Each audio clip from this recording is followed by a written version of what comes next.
Saya beri tugas kepada Kepala Danantara dan beberapa menteri-menteri yang bertanggung jawab untuk membersihkan semua BUMN.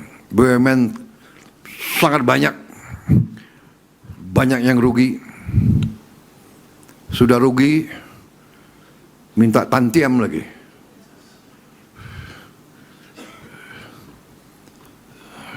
Nggak tahu malu.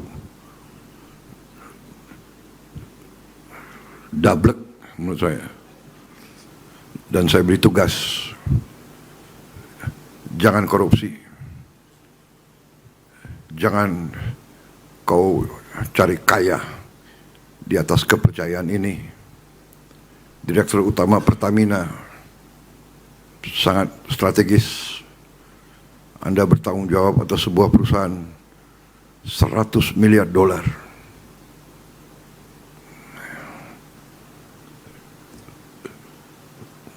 Godaan akan banyak, tapi saudara harus teguh dengan semua jajarannya, dan saya kasih wewenang seluas-luasnya. Siapa yang Anda nilai tidak bagus, pecat. Jangan ragu-ragu. Demi bangsa dan rakyat harus tega. Nggak ada itu. Banyak anak muda yang hebat-hebat. Cari. Saudara-saudara, ini tekad kita semua. Terus saya pesankan, mari kita hasilkan untuk rakyat kita pemerintahan yang bersih, manajemen yang amanah, mengelola sumber kekayaan bangsa dengan sebaik-baiknya. Saudara-saudara sekalian, malu kita dengan bangsa lain dan malu terutama dengan rakyat kita.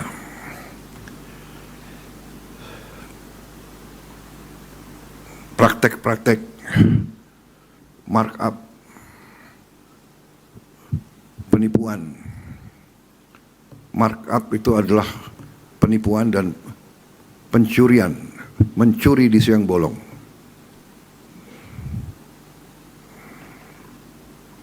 Dan sekarang teknologi sekarang ada, sehingga cepat ketahuan kalau markup. Kalau ada pejabat yang ingin melaksanakan praktek-praktek lama, saya kira sangat keliru. Kita prihatin. Saya tidak tahu berapa direksi Pertamina yang sudah masuk penjara, saya tidak tahu. Karena negara dan bangsa membutuhkan dan menuntut manajemen yang terbaik. Kelola dengan baik. Saya sangat terkesan tadi Direktur Utama mengatakan, menggunakan istilah Pertamina Perwira. Ini luar biasa. Ini saya kira nafasnya seperti itu. Nafasnya harus seperti itu. Bangsa-bangsa yang bangkit, bangsa-bangsa yang kuat, kita harus contoh. Jepang, Korea, bangsa yang tidak punya sumber daya seperti kita, tapi kuat. Nasionalismenya kuat. Kalau tidak salah, semua perusahaan di Korea, di Jepang, ada saatnya mereka semua berdiri, lagu kebangsaan dikumandangkan. Semangat nasionalis, semangat patriotik, cinta tanah air, ini yang harus mendorong semua jajaran Pertamina, terutama yang paling atas, karena kita mengerti sifat manusia. Yang menentukan adalah para pemimpin. Jadi pemimpin itu harus ingarso sung tulodo, memberi contoh. Kalau pemimpinnya maling, anak buahnya tidak semangat. Pengalaman saya di tentara, pemimpin itu maling, cepat anak buah tahu, cepat sekali. Mungkin orang luar tidak tahu, mungkin BPK bisa dikibulin, KPK bisa dikibulin, tapi anak buah akan tahu. Di tentara itu kalau komandan-komandan yang maling, pemimpin yang maling, itu dikasih julukan kapal keruk.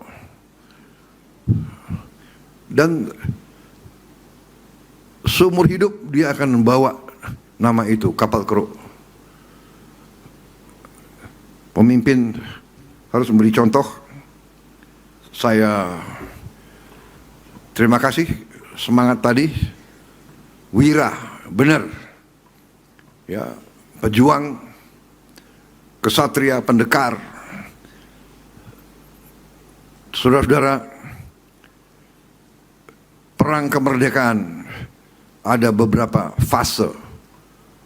Perang kemerdekaan pertama tentunya ratusan tahun yang dulu, perang kemerdekaan yang kita berhasil rebut kedaulatan tahun 45. Habis itu perang kemerdekaan atau perang untuk mempertahankan kemerdekaan. Kemudian perang untuk mengisi kemerdekaan. Dan untuk mengisi kemerdekaan, kita harus mengelola sumber daya dan sumber-sumber kekayaan kita. Jadi setiap unsur yang diberi tugas dan tanggung jawab mengelola kekayaan negara harus menjalankan misi itu dengan penuh rasa tanggung jawab, dengan penuh cinta tanah air, dengan penuh patriotisme, dengan penuh suri teladan. Kesatria, pembela tanah air. Terlalu banyak pengalaman kita. Direksi BUMN, saya katakan saja, tidak baik. Saya beri tugas kepada Kepala Danantara dan beberapa menteri-menteri yang bertanggung jawab untuk membersihkan semua BUMN. BUMN sangat banyak yang rugi. Sudah rugi, minta tantiam lagi.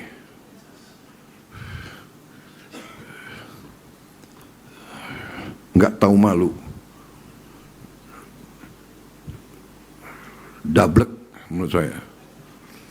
Kalau nggak mau, kalau nggak sanggup mengabdi dengan penghasilan yang tersedia, berhenti saja, segera minta berhenti. Banyak yang siap gantikan, saudara-saudara. Saya percaya banyak yang siap gantikan. Saya kira yang paling penting itu kita menuju swasembada energi, kita mampu. Selama ini menurut saya tidak ada will.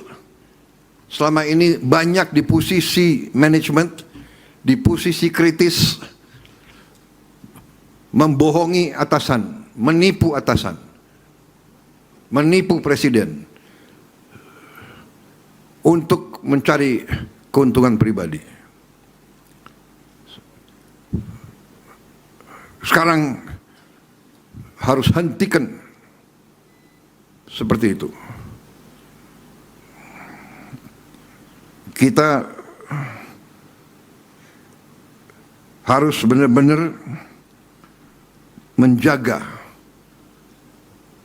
kekayaan negara, karena kita butuh itu untuk memperkuat bangsa kita, menghilangkan kemiskinan, menghilangkan kelaparan, mengejar industri, mengejar teknologi untuk kita hadapi tahun-tahun yang akan datang. Sudah persaingan global sekarang sangat ketat. Kalau kita tidak kuat, tapi kita kaya, bisa-bisa kekayaan kita direbut. Karena itu kita harus bekerja keras. Program hilirisasi kita membutuhkan uang. Tapi saya optimis dengan pengelolaan yang baik, kita akan mampu mencapai tujuan hilirisasi itu. Tahun ini dalam waktu dekat, saya diberi laporan kita akan mulai 34 proyek waste to energy, yaitu sampah kita rubah, kita bersihkan menjadi listrik. Ini sangat penting karena kita butuh sekarang membersihkan sampah kita dari kota-kota kita. Sampah itu sudah menumpuk luar biasa. Ini sudah akan menjadi bencana. Belasan tahun tidak bisa kita wujudkan proyek sampah yang baik. Kita sekarang akan mulai 34 proyek. Tendernya dibuka mungkin hari-hari ini. Tapi ini butuh waktu 2 tahun sampai berfungsi. Kita juga dalam waktu berapa minggu ini, kita akan mulai, kita harapkan minimal 6 proyek hilirisasi. Mungkin bisa sampai 11. Nilainya adalah kurang lebih 6 miliar dolar. Dan kita juga akan menerima investasi besar-besaran dari luar. Saya perkirakan cukup besar investasi yang akan masuk. Kita untuk itu harus benar-benar siapkan awak, siapkan manajemen, siapkan manajer-manajer muda yang bisa menjaga, mengelola proyek-proyek ini. Subscribe, share, like, and comment. Subscribe, share, like, and comment. Subscribe, share, like, and comment. Subscribe, share, like, and comment. Subscribe, share, like, and comment.